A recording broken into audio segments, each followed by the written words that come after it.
નમસ્કાર વિદ્યાર્થી મિત્રો, સ્વાગત છે તમારું તમારી પોતાની યુટ્યુબ ચેનલ માય ક્લાસમાં.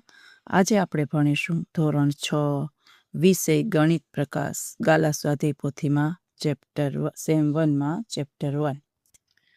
જો વિદ્યાર્થી મિત્રો, ચેપ્ટર 1 છે ગણિતમાં પેટર્ન.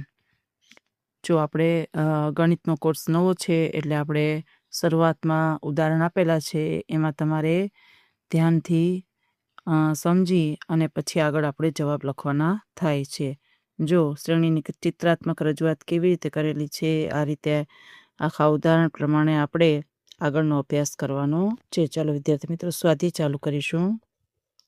ચાલો વિદ્યાર્થી મિત્રો, પ્રશ્ન નંબર 1 છે, નીચે આપેલ સંખ્યા શ્રેણીમાં આવતો પછીનો આકાર દોરો. જો 1 છે, 3 છે, 5 છે, 7 અને પછી 9 એકી સંખ્યાનો આકાર છે. આવી રીતે તમારે આકાર દોરવાનો થાય છે.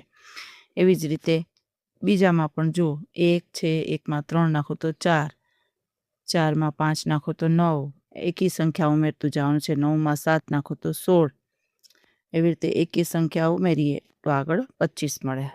પછીનો ત્રીજામાં છે વિદ્યાર્થી મિત્રો, જુઓ 5, 5માં 4 નાખો તો 9, 9માં 4 નાખો તો 13, 13માં 4 નાખો તો 17, 17માં 4 નાખો તો 21. એવી રીતે પછી છે 1, 1માં 5 નાખો તો 10, 1 ને 4, 4 નાખો તો 5, 5માં 8 નાખો તો 13. એટલે ડબલ ઉમેરતા જવાનું છે વિદ્યાર્થી મિત્રો. અને 5માં પણ તમે જોઈ શકો છો. આ વર્ગ છે, 1નો વર્ગ, 2નો વર્ગ, 4નો વર્ગ, 3નો વર્ગ, 4નો વર્ગ ને 5નો વર્ગ. પછીનો પ્રશ્ન છે, આપેલ પેટર્નમાં આવતો પછીનો આકાર દોરો. જો આવી રીતે તમારે આકાર દોરવાનો થાય છે.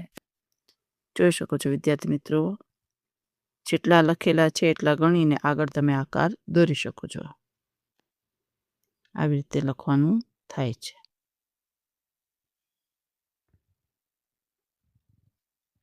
પછીનો પ્રશ્ન છે, ચાલો શીખીએ આપેલ સંખ્યા શ્રેણીમાં આવતો પછીનો આકાર. જો 1, 2, 3, 4 ને 5 બોક્સ પછી ટપકામાં પણ 1, પછી 3, પછી 6, પછી 10 ને પછી 15. એવી રીતે વિદ્યાર્થી મિત્રો. પછી 1, 4, 7, 10 જો લખી શકો છો.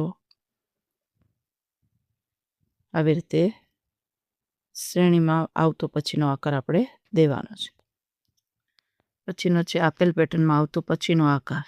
તો આવી રીતે પછીનો આકાર છે, જોઈ શકો છો.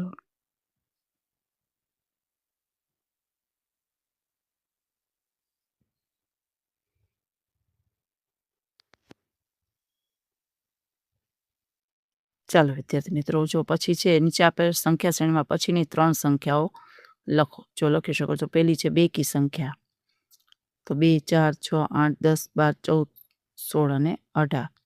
પછી છે પેટર્નમાં લખવાની છે 1, 3, 6, 10, 15, 21, 28, 36 અને 45. એવી રીતે બધી સંખ્યા તમે જોઈને વિદ્યાર્થી મિત્રો લખી શકો છો. હવે મગજ કસવાનું છે. એકી સંખ્યા શ્રેણીને પૂર્ણાંક સંખ્યા ચોરસમાં ફેરવવાની થાય છે. એકી સંખ્યા ઉમેરતા જવાના છે આપણે, અને પૂર્ણવર્ગ સંખ્યા આપણને એમાંથી મળતી જાય. હવે એકી સંખ્યા શ્રેણીને બેકી સંખ્યામાં ફેરવો. જો આ રીતે ફેરવાની છે. રૂપાંતર કરવાની રીત, એકી સંખ્યા શ્રેણીના દરેક પદમાં ઉમેરતા આપણને બેકી સંખ્યા શ્રેણી મળે છે.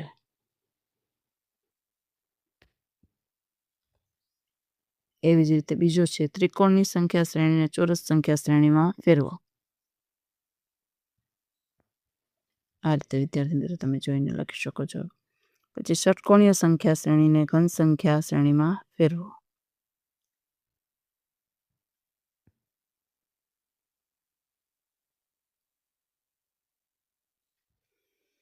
હવે છે ખાલી જગ્યા. પ્રશ્ન નંબર 7 છે, નીચે આપેલા પ્રશ્નોના જવાબ લખો. સપ્તકોણને કેટલા ખૂણા હોય છે? તો કે 7 ખૂણાઓ. દશકોણને કેટલી બાજુ હોય છે? તો કે 10. સંપૂર્ણ ગ્રાફ ક્રમના કે ફોરમાં કેટલી રેખાઓ હોય છે? તો કે 6. સંપૂર્ણ ગ્રાફના કયા કેના ક્રમમાં 15 રેખાઓ હોય છે? તો કે K6. એકબીજા પર ગોઠવેલા ચોરસ ક્રમના 5મા ક્રમમાં કેટલા નાના ચોરસ હોય છે? તો કે 25. કેન્દ્રિત ષટકોણ સંખ્યા ક્રમ H6ની આકૃતિ કેટલા બિંદુઓ ધરાવે છે? તો કે 91. એકબીજા પર ગોઠવેલા ત્રિકોણની આકાર શ્રેણીમાં કયા નંબરની આકૃતિ 25 નાના ત્રિકોણ ધરાવે? તો કે 5. કોચ સ્નોફ્લેક આકાશવાણીમાં ત્રીજા ક્રમમાં કેટલા રેખાખંડો હોય છે? તો કે 28. ચાલો વિદ્યાર્થી મિત્રો જોઈ શકો છો. એ ગ્રહ કાર્ય કરવી એમાં પહેલો પ્રશ્ન છે સાચો વિકલ્પ શોધી સામે ચોરસમાં જવાબ લખો. પહેલામાં A, પછી B, પછી D, પછી C, A, C, A, C, D અને A. ચાલો ખરા છે કે ખોટા વિધાનો જોઈને તમે લખી શકો છો. ખોટું, ખોટું, ખરું, ખરું, ખરું, ખરું, ખરું, ખરું અને ખોટું. છેલ્લે ખરું લખી શકો છો વિદ્યાર્થી મિત્રો. પછીનો પ્રશ્ન છે નીચે આપેલા વિધાન એ અને કારણ રીઝનનો અભ્યાસ કરો અને યોગ્ય વિધાનો વિકલ્પ પસંદ કરી ચોરસમાં લખો. જો પહેલામાં આવશે એ વિકલ્પ, એની સામે તમારે રાઈટ કરવાનું છે. પછી બીજામાં આવશે સી વિકલ્પ, ડી વિકલ્પ. ત્રીજામાં આવશે ડી વિકલ્પ. ચોથામાં આવશે બી વિકલ્પ. ચાલો વિદ્યાર્થી મિત્રો આજના વિડીયો લેક્ચર માટે જો તમને વિડીયો ગમે તો લાઈક કરશો, તમારા મિત્રો સાથે શેર કરશો અને મારી ચેનલને સબસ્ક્રાઈબ પણ કરશો. આવજો.